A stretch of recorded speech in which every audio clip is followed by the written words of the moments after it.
আল্লাহ রাব্বুল আলামিন মহান গ্রন্থ আল কোরআনুল কারীমের 15 নম্বর সূরা, সূরাটির নাম হলো আল হিজর, আয়াত নম্বর 44। রব্বুল আলামিন বলেন, লাহা সাবআতু আবওয়াব, ওই জাহান্নামের দরজা হলো 7টি। লিকুল্লি বাবিম মিনহুম জুজুম মাকসুম, আর এক একটা দরজা দিয়ে এক এক গুণের লোক প্রবেশ করবে। যার যেরকম গুণ, যার যেরকম বৈশিষ্ট্য, যার যেরকম চরিত্র, যার যেরকম কর্মকাণ্ড, ওই কর্মকাণ্ড ব্যক্তিদের জন্য নির্ধারিত করে রব্বুল আলামিন জাহান্নামের দরজা নির্ধারণ করে দিয়েছে। জোরে বলেন নাউযুবিল্লাহ। ভাইরা আমার, তাহলে বোঝা গেল জাহান্নামের দরজা 7টি, আর এক একটা দরজা দিয়ে এক এক গুণের মানুষ ঢুকবে। চলুন তো দেখি কোন কোন মানুষগুলো জাহান্নামে ঢুকবে। 1 নম্বর জাহান্নামের দরজার নাম হলো সাইর। কি নাম? 1 নম্বর দরজা জাহান্নামের যেই দরজাটা, এটার নাম হলো সাইর। এই সাইর নামক দরজা দিয়ে যে মানুষগুলো ঢুকবে, ওই মানুষগুলো ঢোকার আগে জাহান্নামের ভিতরে যাওয়ার পরে কত না আর্তনা করবে, কত না নিজেকে অপমান অপদস্থ বোধ মনে করবে, নিজেকে অপরাধী মনে করে সে বলবে, লা তাদউল ইয়াওমা সুবুরান ওয়াহিদান ওয়াদউ সুবুরান কাসীরা। ওই জাহান্নামের সাইর নামক জাহান্নামে যে মানুষগুলো ঢুকবে, তারা বলবে, রব্বুল আলামিন দুনিয়ার জমিনে একদিন মৃত্যুবরণ করেছি, এই একদিন আমি মৃত্যু চাই না। আয় আল্লাহ, এত শাস্তি, এত কষ্ট, এত দুঃখ, এত লাঞ্ছনা রব্বুল আলামিন আপনার কাছে আমরা প্রার্থনা করছি, আমার এই জীবনটা একবার নয়, আপনি কয়েকবার মৃত্যু দিয়ে আমাদেরকে ধ্বংস করে দেন, তারপরে এই জাহান্নামে রাখেন। আবেদন করবে সাইদ নামক জাহান্নামে যে মানুষগুলো যাবে। ভাইরা আমার, মানুষের জীবনে মৃত্যু হবে কয়বার? আরো আসতে বলেন, কয়বার? একবার মৃত্যু হয়ে দুনিয়া থেকে চলে যাবে, যাওয়ার পরে জাহান্নামে ওই অনুপ্রবেশ করবে, মৃত্যুর মুখ তারা দেখতে পারবে। ভাইরা আমার, চলুন দেখি সাইর নামক জাহান্নামে 4 শ্রেণীর মানুষ জাহান্নামের ভিতরে ঢুকবে। বলেন কয় শ্রেণী? 4 শ্রেণীর মানুষ জাহান্নামে, সাইর নামক জাহান্নামের ভিতরে অনুপ্রবেশ করবে। এই 4 শ্রেণীর লোকের তালিকায় যদি আপনি আমি থাকি, এটা শোনার পরে সেইখান থেকে বাহির হওয়ার দরকার আছে না নাই? 1 নম্বর হলো, সাবধানকারীকে আমরা মিথ্যা মনে করেছিলাম, যারা আমাদেরকে সাবধান করে দিয়েছিল আমরা তাদেরকে মিথ্যা প্রতিপন্ন করেছিলাম। আল্লাহ কোরআনে বলেন, ক্বালু বালা ক্বাদ জাআনা নাযীরা। ওই জাহান্নামের সাইরের ভিতরে যারা থাকবে, ক্বালু, তারা বলবে, হে আমার রব, আমাদের কাছে সতর্ককারী এসেছিল, আমাদেরকে বলেছে তোমরা সুদ খাইও না, ঘুষ খাইও না, জেনা করিও না, ব্যভিচারী কাজ করিও না, 5 ওয়াক্ত নামাজ পড়ো, আল্লাহর বিধান দিয়ে ব্যক্তি জীবন, সমাজ জীবন, পরিবার জীবন, রাষ্ট্রীয় জীবন পরিচালনা করো, মানব রচিত আইন দিয়ে তোমাদের জীবন তোমরা চালাইও না। এইরকম অসংখ্য আলেম ওলামা আমাদেরকে মসজিদের মেম্বারে বসে মসজিদের ইমামেরা সতর্ক করে দিয়ে বলেছিল, খবরদার খবরদার, তোমরা মানুষের মন গড়া আইন দিয়ে তোমার জীবন চালাইও না, শয়তানের নিয়ম পদ্ধতি তোমরা পরিচালিত হইও না। তোমরা আল্লাহ আল্লাহ রাসূলের দেখানো পথ অনুযায়ী তোমাদের জীবন পরিচালনা করো। সাঈদ নামক জাহান্নামের লোকগুলো এভাবে বলবে, হায় আল্লাহ আমরা কি করেছিলাম?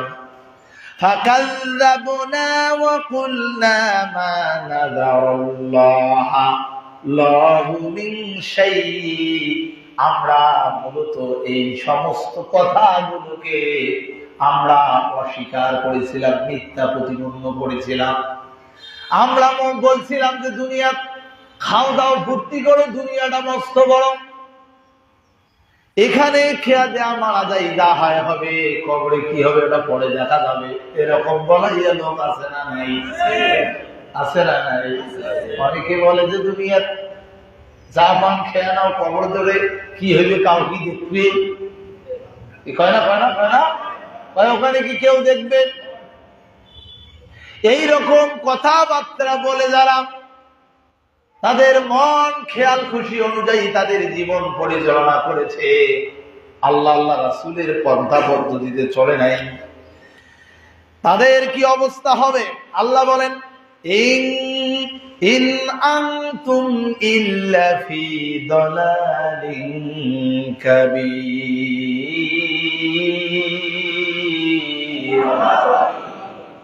তোমরাই বরং বিরাট ভুলের মধ্যে পড়ে আছো, তোমরা বিরাট ভুলের মধ্যে পড়ে আছো। দুনিয়াবাসী তোমাদেরকে বলছে আল্লাহ,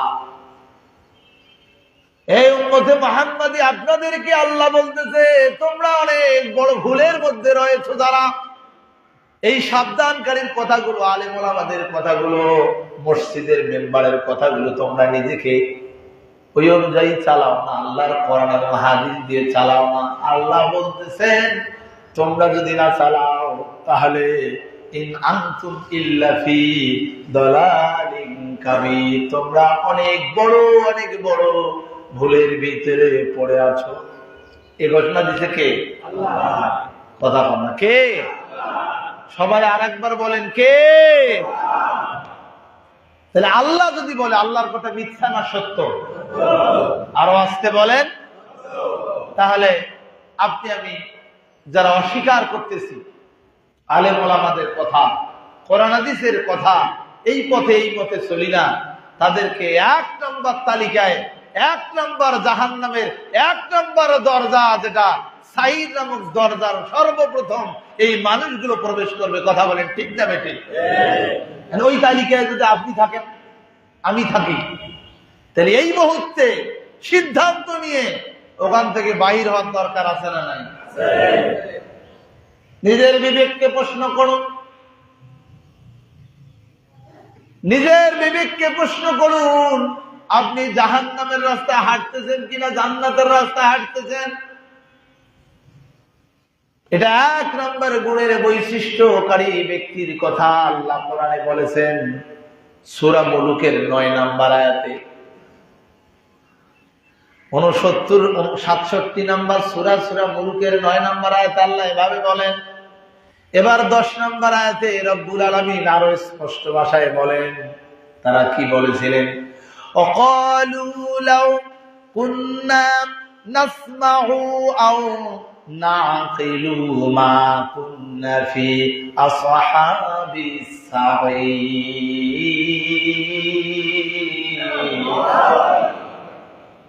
আহা, কত শক্ত কথা আল্লাহ বলেন।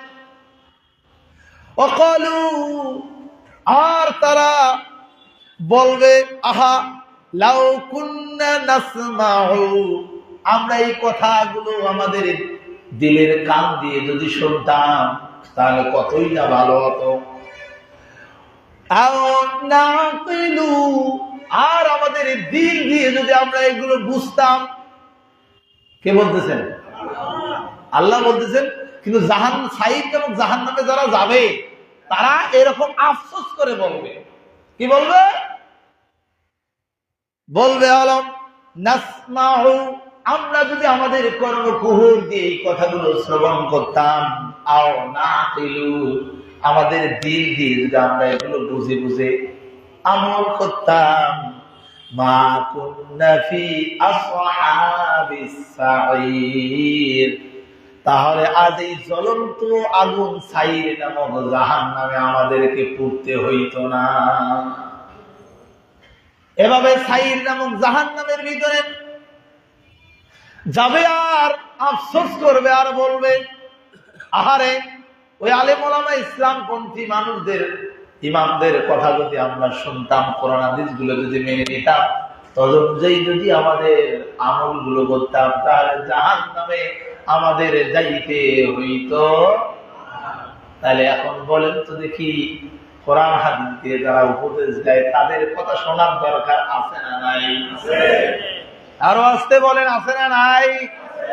কিন্তু মসজিদ থেকে বাইর হয়েও এমন কিছু সেন্টু দেওয়ানি আছে, সেন্টু নেতা আছে যারা ইমামের বিরুদ্ধে কথা বলে, নাই? হুজুর এইখানে রাজনীতি করে গেল,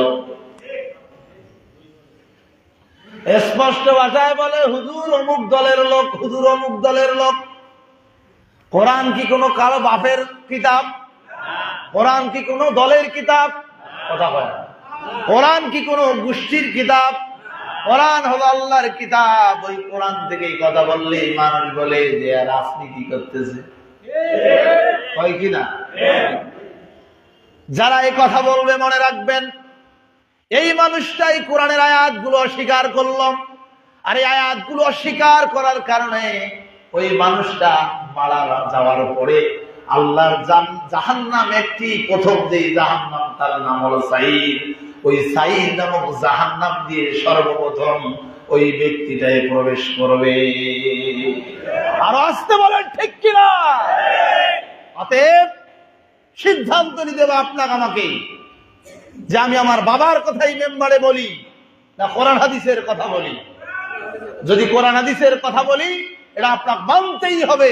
মানার যিনি নির্দেশ দিয়েছে তিনি কে? আর আমার দল, আমার ব্যক্তি, আমার বাবার কথা যদি বলি, তাহলে প্রত্যাখ্যান করবেন। এটা আমি আপনাদেরকে অনুরোধ করতেছি।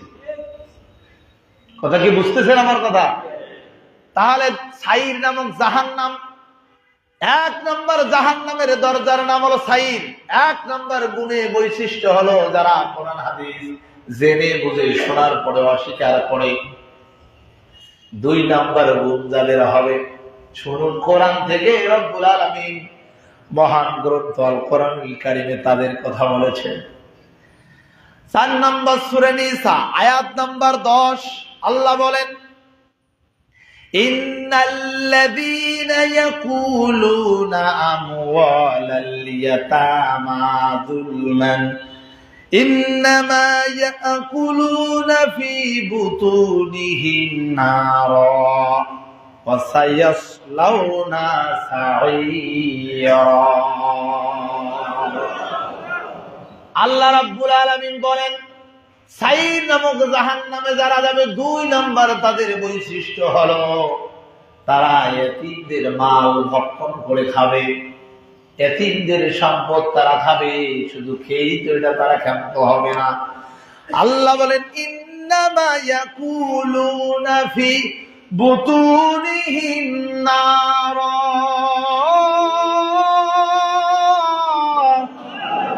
আল্লাহ বলেন, এতিমদের মাল যে তারা খালো, মূলত এতিমদের মাল তারা খায় না, এরা জাহান্নামের আগুন দিয়ে তাদের পেটটা পরিপূর্ণ করে ফেলে। আর আসতে বলেন নাউযুবিল্লাহ। আল্লাহ বলেন, এই জাহান্নামের আগুন দিয়ে পরিপূর্ণ করার কারণে সায়াসলাউনা সাঈর, এই জন্যই তাদেরকে জ্বলন্ত আগুন নামক সাঈর নামক জাহান্নামে তাদেরকে নিক্ষেপ করা হবে। জোরে বলেন নাউযুবিল্লাহ। ভাইরা আমার, এতিম কারা? এতিম আমার দৃষ্টিতে আমি যতটুকু গবেষণা করে দেখেছি, এতিম হলো ৩ প্রকার। এক প্রকার এতিম হলো ছোটবেলায় যাদের বাবা মা মারা যায়। ২ নম্বর এতিম হলো আপনার দায়িত্বের নিচের লোক যারা থাকে, তারা আপনার কাছে এতিম। আর ৩ নম্বর এতিম হলো সরকারের কাছে জনগণ এতিম। সরকারের কাছে জনগণ এতিম। এই ৩টে এতিমের ব্যাখ্যা মুফাসসিরিন ইকরাম লিখেছেন। ছোটবেলায় বাবা মা মারা যায়, দেখাশোনার কেউ থাকে না, তাই এতিম, তাকে দেখার দায়িত্ব আপনার আমার সমাজের। তাদের সম্পত্তি যদি খান তাহলে সাইল নামক জাহান্নামে যাবেন। 2 নাম্বার হলো আপনার দায়িত্বের ভিতরে যারা থাকে, আপনার অধীনস্থে যারা থাকে, আপনার কর্মচারী যারা, আপনার লিডার যারা, এই যেমন এখানে একটা বিল্ডিং হচ্ছে না, ভূমি অফিসের বিল্ডিং হচ্ছে না, এইখানের ভিতরে একজন সর্দার আছে নাই?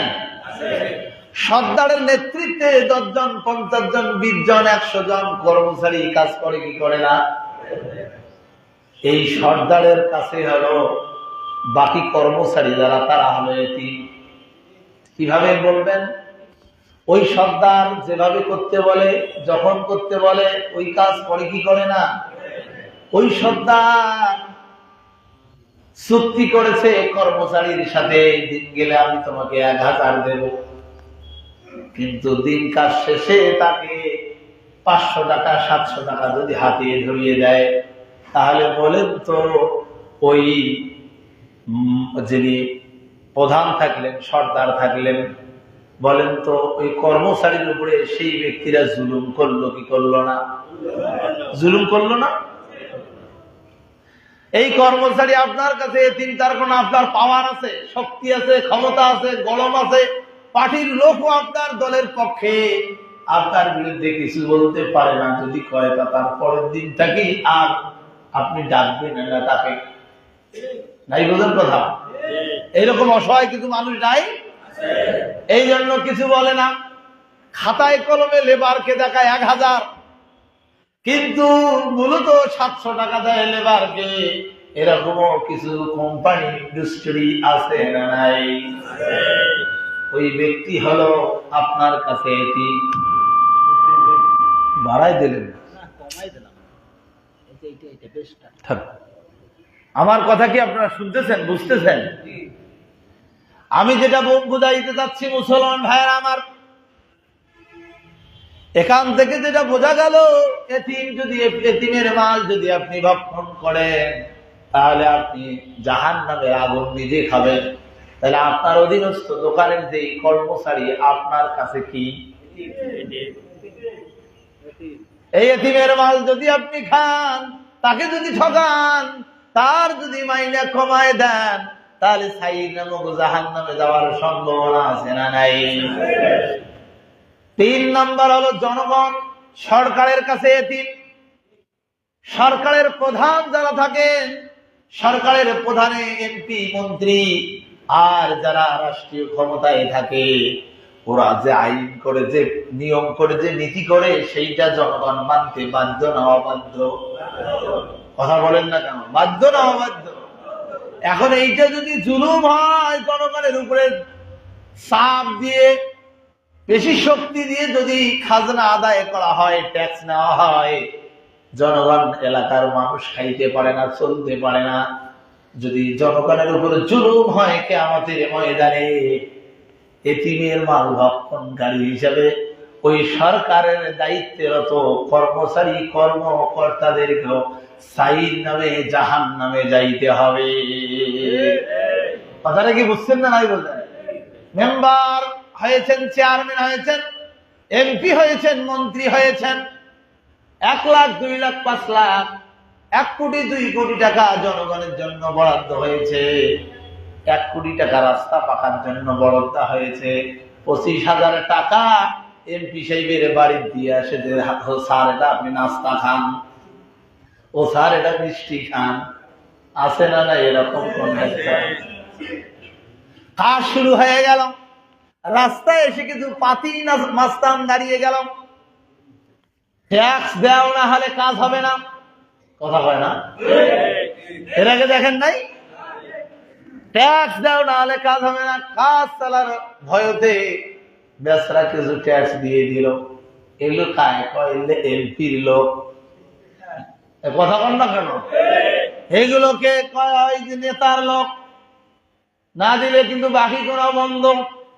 বেচারা বাহির থেকে কন্ডাক্টর এসে এখানে কাজ করে ভয়ের তলায় কয়, আল্লাহ বাঁচাও, আমি যদি এই টাকা না দিই, যদি কাজটা না করি, তাহলে আমার আমও যাইবে, সালাও যাইবে। অতএব বাবা ধর 2 টাকা তুই নিয়ে তুই সর, আমার কাজটা করতে হবে, বিলটা তুলতে হবে। কথা বলেন না কেন?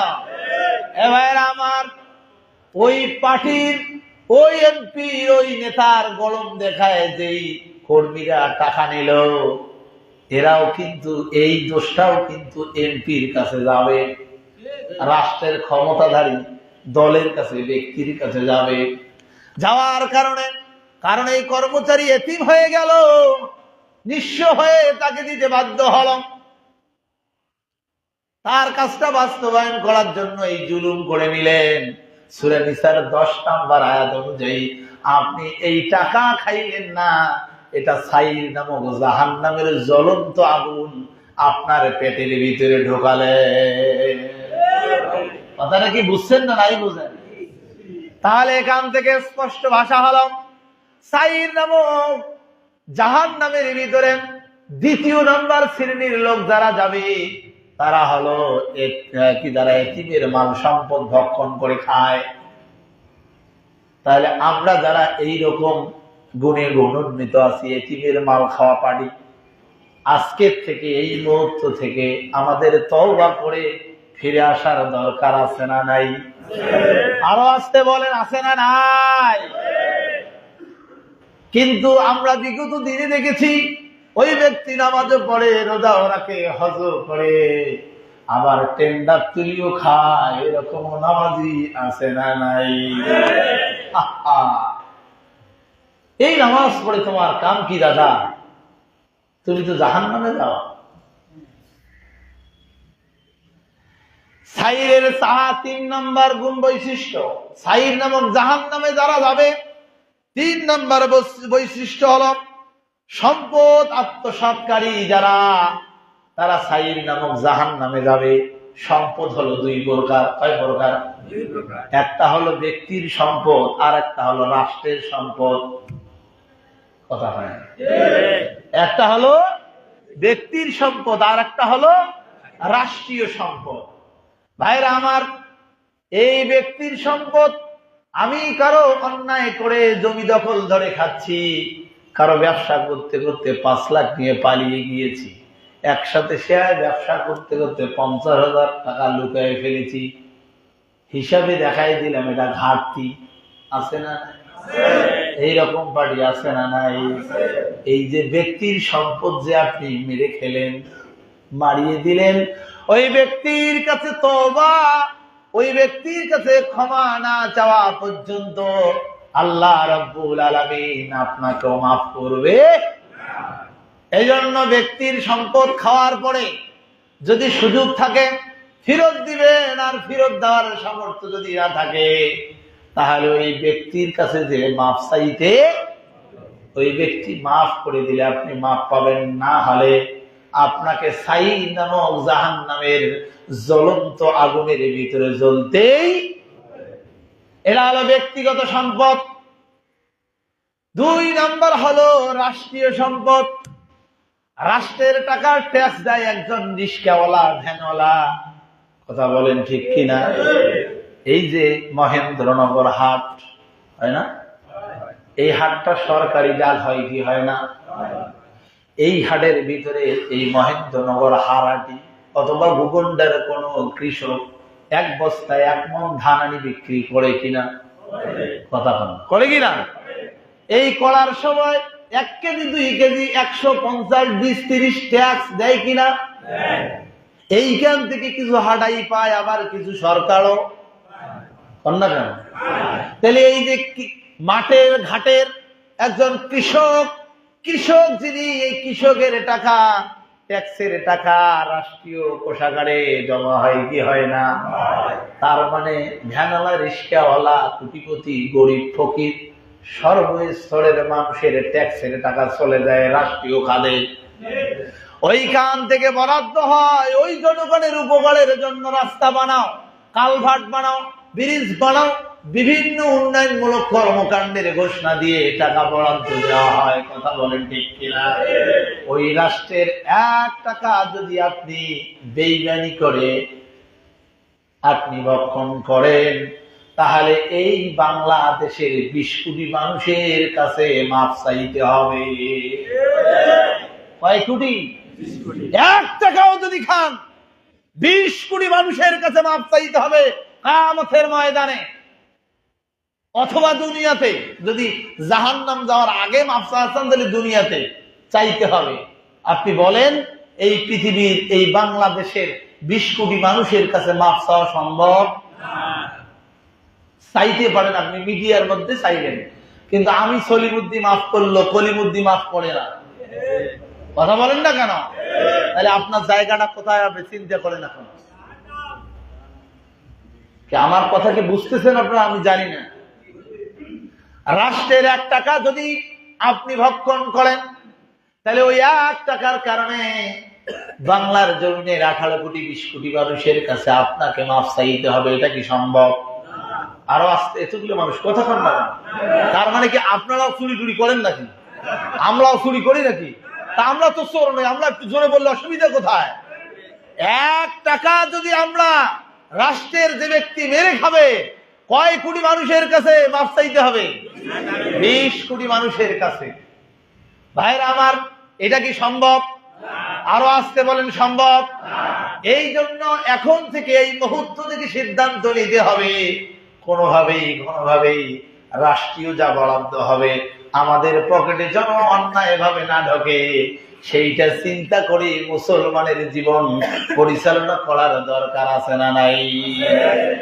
বিগততে দেখেছি আমরা, এই রাষ্ট্রের টাকা সুইস ব্যাংকে নিয়ে গিয়েছে ভূমিমন্ত্রী, যিনি লন্ডনে তার 800 বলে প্লট, মানে প্লট আর কি, 800 প্লট তার নামে, তার স্ত্রীর নামে, তার মেয়ের নামে।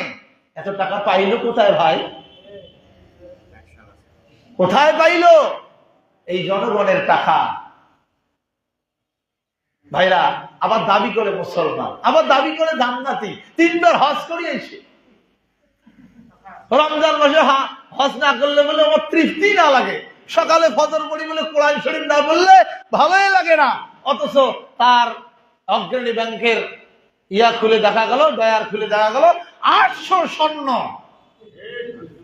800 কেজি ভরি স্বর্ণ। যে ব্যক্তিটা প্রতিদিন ফজর পড়ি কোরআন পড়ে, আল্লাহর নামে তাহাজ্জুদ পড়ে, তার ব্যক্তিগত ডয়ার খুলে 800 কেজি স্বর্ণ পাওয়া যায়। এগুলো কি ভাসি আসলো? এগুলো আপনার আমার অর্থের টাকা। এজন্য আগামী দিনে এই রাষ্ট্র পরিচালনার যাদেরকে দায়িত্ব দিবেন মুসলমান, ভেবে চিন্তে দিতে হবে, যারা আমানতদারিতা রক্ষা করবে, জনগণের 1 টাকা খাবে না, তাদের হাতেই আগামী দিনের রাষ্ট্রীয় ক্ষমতা দিতে হবে। কথা বলেন ঠিক কিনা? এটা মুসলমান হিসেবে আপনার দায়িত্ব, যেন অন্যায় ভাবে আপনার সম্পত্তি কেউ খাইতে না পারে। ভাইরা আমার, 5 নম্বরে হলো, 4 নম্বরে হলো সাইর নামক জাহান্নামে যে মানুষটা যাবে। 4 নম্বরে হলো কিয়ামত অস্বীকার করে যারা। এই যে আজকে ভালো মন্দ আমরা কাজ করতেছি, করার পরে কিয়ামতের দিন হিসাব নিকাশ হবে না? ফুলসিরাত আছে না? জান্নাত জাহান্নাম আছে না? এইগুলোকে যারা অস্বীকার করে নাকের ডগার উপর দিয়ে উড়ায় দেয়, আল্লাহ রাব্বুল আলামিন বলেছেন ওই মানুষগুলোই জাহান্নামে, সাইর নামক জাহান্নামের ভিতরে যাবে। তাহলে বলেন জাহান্নাম কয়টা? কথা কয় না। জাহান্নাম কয়টা? দরজা কয়টা? 7টা। 1 নম্বর দরজার নাম কি? সাইর। সাইর নামক জাহান্নামে যাবে কয় শ্রেণীর লোক? আরো আসতে বলেন, কয় শ্রেণী? 1 নম্বর হলো যারা কোরআন হাদিসের নির্দেশনাগুলোকে অস্বীকার করে। 2 নম্বর হলো যারা এতিমের মাল সম্পদ ভক্ষণ করে। 3 নম্বর হলো যারা ব্যক্তিগত এবং রাষ্ট্রীয় সম্পদ ভক্ষণ করে। আর 4 নম্বর হলো যারা কিয়ামতকে অস্বীকার করে। এই 4 শ্রেণীর মানুষকে সাইর নামক জাহান্নামে যিনি দিবেন তিনি কে? এই 4 শ্রেণীর ভিতরে আপনি আমি থাকলে এই মুহূর্তে বেরিয়ে আসার দরকার আছে না নাই? বলেন আছে না নাই? আল্লাহ যেন বাহির হয়ে আমাদেরকে আল্লাহ রাসূলের পথে থাকার তৌফিক দান করে বলে আমিন। ভাইরা আমার, 2 নম্বর জাহান্নামের দরজা, 2 নম্বর জাহান্নামের দরজার নাম হলো সাকর। কি নাম? সাকর। 2 নম্বর জাহান্নামের দরজা হলো সাকর। এ ব্যাপারে আল্লাহ বলেন ৭৪ নম্বর সূরা, সূরাটির নাম হলো আল মুদ্দাসসির, আয়াত নাম্বার হলো ২৭।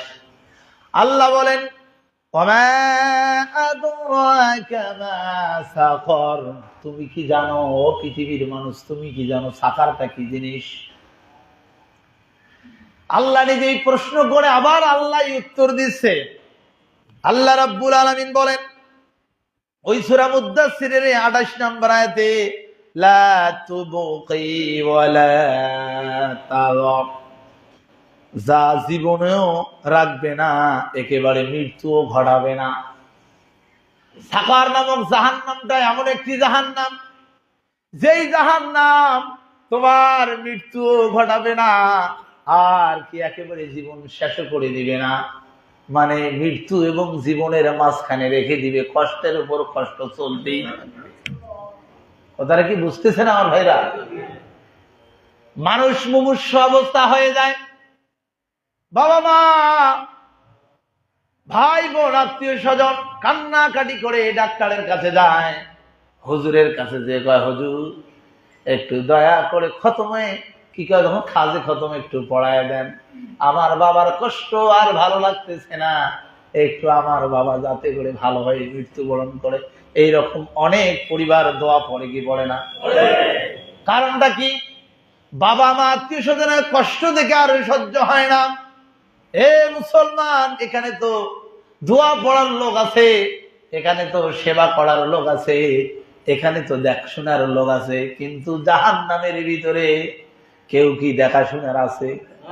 দোয়া করার আছে? কথা বলেন না, আছে? তাহলে ওই জায়গায় আপনি কি করবেন? আল্লাহ রাব্বুল আলামিন বলেন লা তুবকি ওয়ালা তাজার, যা জীবনেও রাখবে না, যা জীবনটাও রাখবে না, আর মৃত্যুও হবে না, মৃত্যু এবং জীবনের সন্ধিক্ষণে জীবন পরিচালিত হবে, আর চিল্লাইবে আমাকে মৃত্যু দাও, মৃত্যু দাও, মৃত্যু। ভাইরা আমার, শুধু আল্লাহ সেখানেই বলে থেমে যান নাই। এরপরে আল্লাহ ২৯ নম্বর আয়াতের ভিতরে বলেন লাওয়াহাদুল লিল বাশার, ওই জাহান্নামের ভিতরে যখন তারা থাকবে তখন তাদের গা গুলো ঝলসিয়ে যাবে। কি হবে? ঝলসিয়ে যাওয়া বোঝেন? ফোসা পড়া বোঝেন? আগুন, মোমবাতির আগুনের ভিতরে আঙ্গুল দিলে যেমন আঙ্গুল পুড়ে যায়, ফসকা পড়ে যায়, গরম কোন জিনিস লাগলে হাত ফসকা পড়ে যায়, যায় না? গরম পানি গায়ে দিলে, গায়ে ঢালে দিলে ফসকা পড়ে না? ভাইরা আমার, এরকম ফসকা পড়বে, শরীরটা ঝলসিয়ে দেওয়া হবে। হাদিস শরীফের ভিতরে এসেছে সেকেন্ডে 40 বার, কোন কোন হাদিসে এসেছে মিনিটে 72 বার এই শরীরের চামড়াটা পরিবর্তন করে দেওয়া হবে। এভাবে পুড়িয়ে পুড়িয়ে তার শরীরটা শেষ করে দেওয়া হবে। চিল্লাবে আর চিল্লাবে, বাঁচা, ওই জাহান্নাম থেকে আমি বাঁচতে চাই। সে কোনোভাবেই মৃত্যুবরণ করবে না, আর তার সেখান থেকে মাপ পাবে। ভাইরা আমার, এত বড় কষ্ট, এত বড় যন্ত্রণার জায়গায় আপনার আমাকে থাকতে হবে। যদি সেখান থেকে আমরা বাঁচতে চাই, দুনিয়ায় একটু মোমবাতির আগুন, চুলার আগুন, কারেন্টের আগুন আমরা সহ্য করতে পারি না। কোরআনুল কারীমে আল্লাহ বলেছেন নারুন হামিয়া, নারুন হামিয়া, পৃথিবীর যে আগুন আছে জাহান্নামের আগুনকে 70 ভাগ করে 1 ভাগ আগুন দুনিয়ার জমিনে দেওয়া হয়েছে, আরো 69 গুণ আগুন জাহান্নামের ভিতরে রেখে দেওয়া হয়েছে। 1 ভাগ আগুনে গরমে স্পিরিটে আমরা থাকতে পারি না, পুড়ে আমরা সারকার হয়ে যাই। আরো যদি 69 গুণ আগুন একত্রিত হয়ে আপনার আমার শাস্তি দেওয়া শুরু হয়। ভাই বলুন তো দেখি কত কষ্ট হবে জাহান্নামের শাস্তি। ভাইরা আমার দিলের কান দিয়ে একটু বোঝার চেষ্টা করুন কত বড় কষ্ট হবে আমাদের। তাদের বর্ণনা, তাদের বৈশিষ্ট্য বর্ণনা করতে গিয়ে এই সাকার নামক জাহান্নামে যারা থাকবে তাদের বৈশিষ্ট্য বর্ণনা করতে গিয়ে আল্লাহ রাব্বুল আলামিন কোরআনুল কারীমে 4 শ্রেণীর নাম ঘোষণা করে দিয়েছেন। এই 4টা কাজ যারা করবে তারা জাহান্নামে যাবে। 1 নাম্বার, আল্লাহ রাব্বুল আলামিন সূরা মুদ্দাসসিরের 43 নম্বর আয়াতের ভিতরে বলেন, ক্বালু লাম নাকু মিনাল মুসাল্লিন।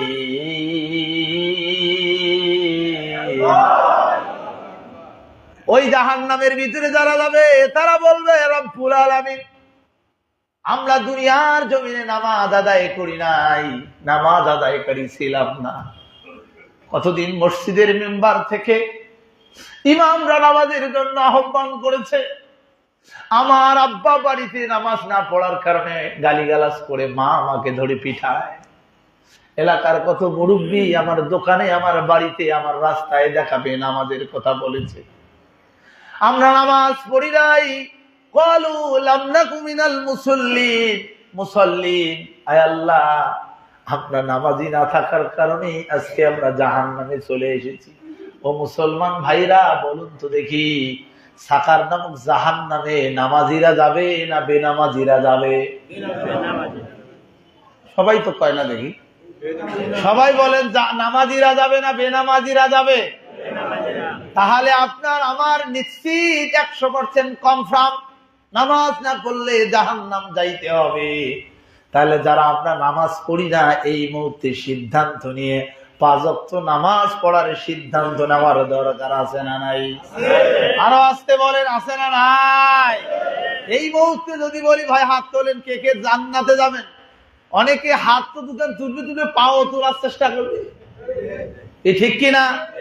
কিন্তু জান্নাত যাওয়ার জন্য যেই কর্ম আকিমুস সালাত, সালাত কায়েম করা, এইটা কইলে কয় হুজুর আমরা অসুবিধায় আছি, কয়দিন পর ধর্ম। এই যে কথা কয় না কেন, কয় হুজুর একটু ভেজাল আছে, এই ধর্ম আগামী শুক্রবার, হুজুর এই তো এই কয়েকদিন। এ মুসলমান 1 সেকেন্ড বাঁচবা তোমার গ্যারান্টি আছে? কথা কয় না, আছে? 1 সেকেন্ড বাঁচবা গ্যারান্টি নাই। তুমি আগামী শুক্রবার দেখে দাও কিল্লায়, তুমি আগামীকাল দেখে দাও কিভাবে, ফজর দেখে দাও কিভাবে। তুমি মুসলমান ঘোষণা দিয়েছো, ইমানদার হয়েছো, তোমার জন্য তো নামাজ ফরজ হয়েছে। যে ব্যক্তি ফজরের পরে কালিমা পড়বে তার জন্য জোহরের নামাজ ফরজ না নফল? হ্যাঁ, জোহরের পরে যে ব্যক্তি কালিমা পড়বে আসরের নামাজ তার জন্য ফরজ না নফল? আপনার বয়স তো 30, 35, 50, 60 বছর চলছে, আপনি নামাজ পড়েন না, কোন দিন আপনার হুঁশ হবে? এবার সাকার নামক জাহান্নাম থেকে যদি বাঁচতে চাই তাহলে অবশ্যই 5 ওয়াক্ত নামাজ যার উদ্দেশ্যে, যার জন্য পড়তে হবে বলেন তিনি কে? আল্লাহ সন্তুষ্ট অর্জনের জন্য 5 ওয়াক্ত সালাত আদায় করতে হবে। দুঃখের বিষয় হলো আমার সমাজে নামাজি পাওয়া যায় ভাইরা আমার। এই জন্য আল্লাহ রাব্বুল আলামিন মুসলিম রাষ্ট্রের প্রধান যিনি হবেন, মুসলিম রাষ্ট্রের প্রধান যিনি হবেন তার কর্মসূচি কোরআনুল কারীমের ভিতরে দিয়ে দিতে 4টা। কথা বলেন কয়টা? আরো জোরে।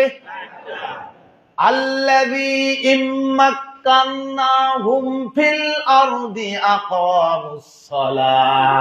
আল্লাহ সূরা রুমের 41 নম্বর, সূরা হজের 41 নম্বর আয়াতে বলেছেন, যারা রাষ্ট্রীয় ক্ষমতায় মুসলিম জনপদের যাবে 1 নম্বর কর্মসূচি হলো তারা আকিমুস সালাত, সংসদের ভিতরে কোরআনের নামাজের আইন পাশ করে দিবে। আল্লাহু আকবার বলবেন না? তার কারণে এই জনপদের মানুষদেরকে জাহান্নাম থেকে বাঁচার রাষ্ট্রের দায়িত্ব আছে না নাই? এই জনপদকে, মুসলিম জনপদকে জাহান্নাম থেকে বাঁচার দায়িত্ব রাষ্ট্রের প্রধানদের আছে না নাই?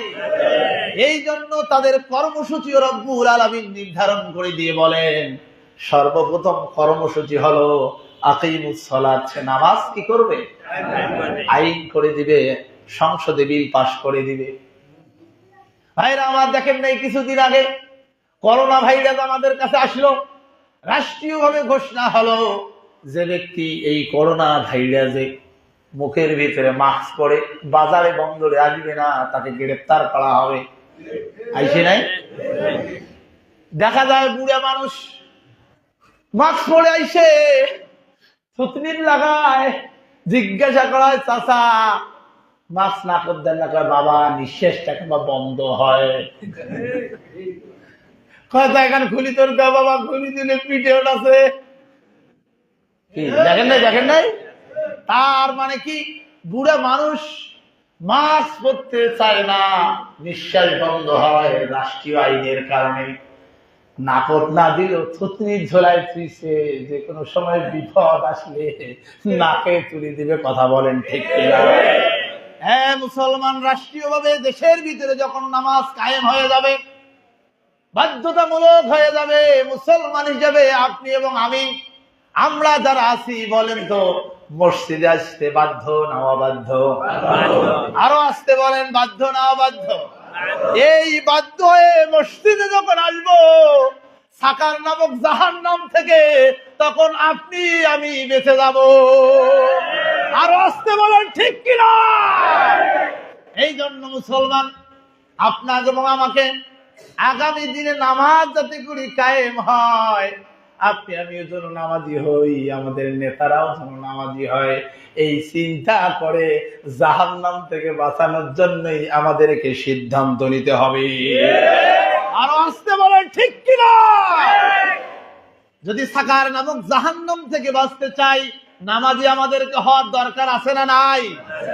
ভাইরা আমার, এই জন্য নামাজ আমাদের জীবনের প্রত্যেকটি পরতে পরতে আদায় করতে হবে। যখনই মুয়াজ্জিন আযান দিবে, হাইয়া আলাস সালাহ, নামাজের জন্য আসো, ওই মুয়াজ্জিনের ডাক শোনা আপনার জন্য ফরজ।